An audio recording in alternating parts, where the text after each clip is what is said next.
वालेकुम, कैसे हैं आप? ठीक है। ये हमारे पास सीरियस भाई लेके आए हैं।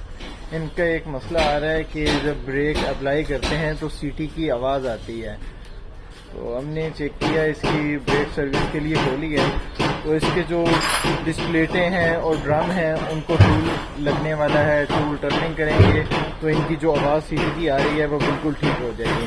जैसा कि अभी हमने इसकी ब्रेक सर्विस ये खोली है, इस पे लाइनिंग भी आई हुई है और ये टूल होने वाले हैं। और इसी तरह ये लेदर, ये भी किसी जगह से टच हो रहे हैं और किसी जगह पे नहीं टच हो रहे हैं, जिस वजह से इसमें मसला आ रहा है, आवाज़ दे रही है। ठीक है,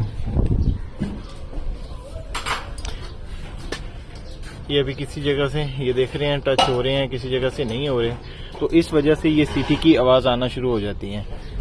अगर आपकी गाड़ी में भी इस तरह का कोई इशू आ रहा है तो आप इसकी टाइम से इसकी ब्रेक सर्विस करवाएं और डिस्प्लेटों को टूल टर्निंग करवाएं, तो आपका मसला हल हो जाएगा। ज़ीशान ऑटो, इस्लामाबाद। अल्लाह हाफिज़।